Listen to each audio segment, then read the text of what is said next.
बड़ा पढ़ा लिखा ज़हीन किस्म का आदमी अगर दिखाई दे तो ये मत समझ लीजिए कि वो उतना ही समझदार और ईमानदार किस्म का आदमी भी है।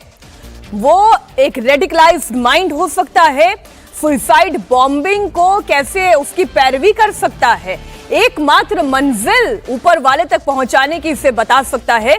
इस पूरी घटना और इस पूरे वीडियो से समझ में आता है। हमारे 3 सहयोगी अभय पराशर, कुमार फुन और मनफूर मीर इस खबर पर जुड़े हुए हैं। लेकिन अभय, ये वीडियो वाकई में विस्फोटक है, क्योंकि विस्फोटक मानसिकता को बढ़ावा देने वाला ये उमर नबी का वीडियो है। देखिए, बिल्कुल मीनाक्षी, क्योंकि जब ये ब्लास्ट हुआ, ब्लास्ट के बाद उमर जो है ब्लास्ट से पहले जगह जगह घूमा, जगह जगह अपनी विस्फोटक से भरी कार को लेकर घूमता रहा। लेकिन आप सोचिए कि सोच कितनी कट्टर है और किस तरीके का मैसेज ये अपने और साथियों को देना चाहता है जो कि आतंकवाद का रास्ता चुनते हैं। जम्मू कश्मीर का ये रहने वाला है और जिस तरीके से ये वीडियो सामने आई, इसको ये पता लग चुका था जब, क्योंकि 8 तारीख को मीनाक्षी जम्मू कश्मीर की पुलिस दोबारा आई थी अल-फलाह यूनिवर्सिटी।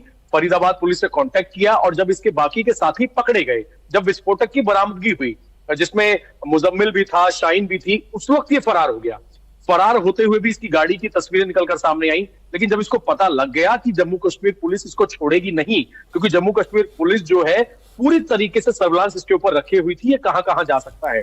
उसके बाद इसकी कट्टर सोच देखिए, किस तरीके से इसने सुसाइड बॉम्बिंग की पैरवी की। ये बताया कि ये रास्ता किस तरीके से सीधा ऊपर लेकर जाता है और कट्टर सोच इस्लाम के अंदर इसने सुसाइड बॉम्बिंग को एक अच्छी बात, एक शहादत की बात इसने करने की कोशिश की। और इसके कितने और साथी होंगे जो जम्मू कश्मीर या अलग अलग इलाकों में इसकी सोच से इत्तेफाक रखते होंगे, उन लोगों को ये मैसेज देने के लिए कि इसने कोई हीरोपंती का काम किया है। और उसके बाद ये पैनिक में इधर उधर भागता रहा। जम्मू कश्मीर पुलिस इसको लगातार चेज कर रही थी, फॉलो कर रही थी।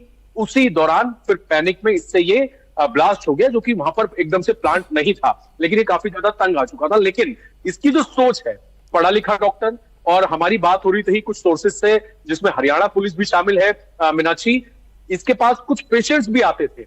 जिस शख्स के साथ इसकी एक सीसीटीवी सामने आई कि ये मोबाइल की एक केमिस्ट की दुकान पे गया है, वहां पे मोबाइल चार्ज करवा रहा है, वहां इसे लेकर कौन पहुंचा था? इसका एक पेशेंट लेकर पहुंचा था। यानी कि लोग इससे दवाई लेने जाते थे और डॉक्टर के भेष में इस तरीके का आतंकवादी और ऐसी सोच जो साफ तौर पे कह रहा है कि सुसाइड बॉम्बिंग के अलग अलग मायने हैं, लेकिन शहादत उसे ये बता रहा है। तो उससे पता लगता है कि कितना ज्यादा रेडिकलाइज था। और वीडियो बनाने के पीछे मकसद भी ये था कि इसे पता था मैं तो पकड़ा जाऊंगा, लेकिन मेरे पकड़े जाने के बाद मेरे जो बाकी के आतंकवादी साथी हैं या फिर जो इस सोच से इत्तेफाक रखते हैं, वो इसको हीरो मान सकते।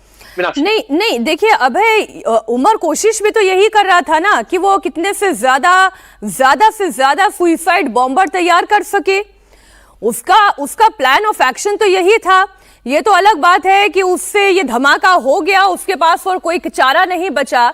लेकिन ये फिर से आप सोचिए और इसके एक एक शब्द पर आप गौर करिए, समझने की कोशिश करिए कि इनका ब्रेन किस तरह से काम करता है। ये ना सिर्फ खुद आतंकी बन चुके हैं, बल्कि और बहुत से लोगों को आतंकी, सुसाइड बॉम्बर, फिदाइन बनाने की कोशिश कर रहे हैं। आप फिर से सुनिए इस आतंकी उमर को। A very misunderstood concept is concept of what has been labeled as suicide bombing. It is martyrdom operations, and it is being known in Islam. There are multiple contraindications, but there are multiple arguments that have been brought against it. Martyrdom operations: when a person presumes that he is going for sure die at a particular place at a particular time, he goes against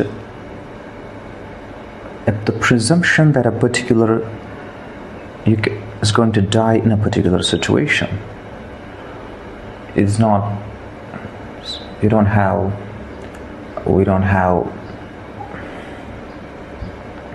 situation. हमारे सहयोगी मंजूर मीर भी इस वक्त कश्मीर से हमारे साथ live जुड़े हुए हैं। मंजूर, ये जिस तरीके की मानसिकता है, इसे पोषण कहाँ से दिया जा रहा है, कैसे दिया जा रहा है? अच्छा खासा पढ़ा लिखा डॉक्टर अंग्रेजी जुबान में बोल रहा है, लेकिन माइंड रेडिकलाइज्ड है।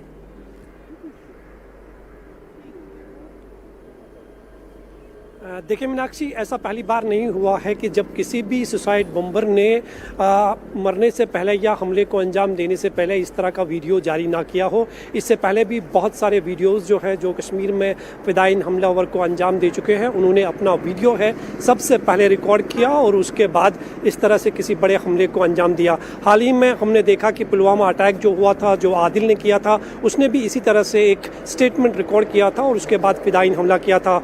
और जहाँ तक अब रेडिकलाइज की बात है, तो रेडिकलाइज जो है सिर्फ डॉक्टर ही नहीं, इससे पहले बहुत सारे ऐसे पढ़े लिखा युवा है जो रेडिकलाइज हुए हैं। खासकर अगर हम पीएचडी स्कॉलर मनान मानी की बात करें तो वो भी हिजबुल मुजाहिदीन के टॉप कमांडर्स में एक थे, अलीगढ़ यूनिवर्सिटी में पढ़ते थे।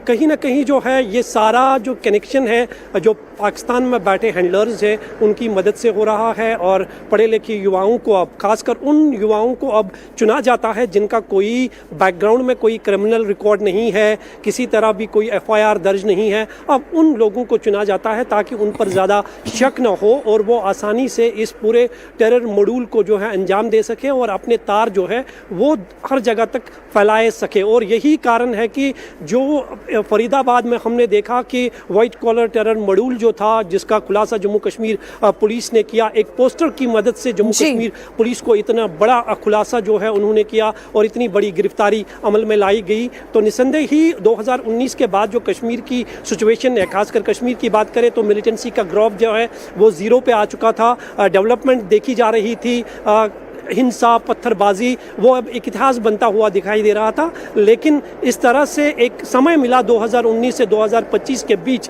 जो पाकिस्तान में बैठे हैंडलर्स थे उन्होंने एक नई रणनीति अपनाई और अब पढ़े लिखे युवाओं को, खासकर जो स्कॉलर्स हैं, उनकी मदद से जो है इस तरह से मिलिटेंसी को अंजाम देने की कोशिशें की जा रही है। लेकिन उनके दिमाग में भरे हुए बारूद को कैसे फूस करना है, उसे ध्वस्त करना है, ये हमारी जांच एजेंसियां कर रही है, ये पुलिस कर रही है। और जम्मू कश्मीर पुलिस की इस मामले में दाद देनी पड़ेगी। जिस तरीके से उन्होंने इस पूरे मामले में शुरुआत में ही तत्परता दिखाई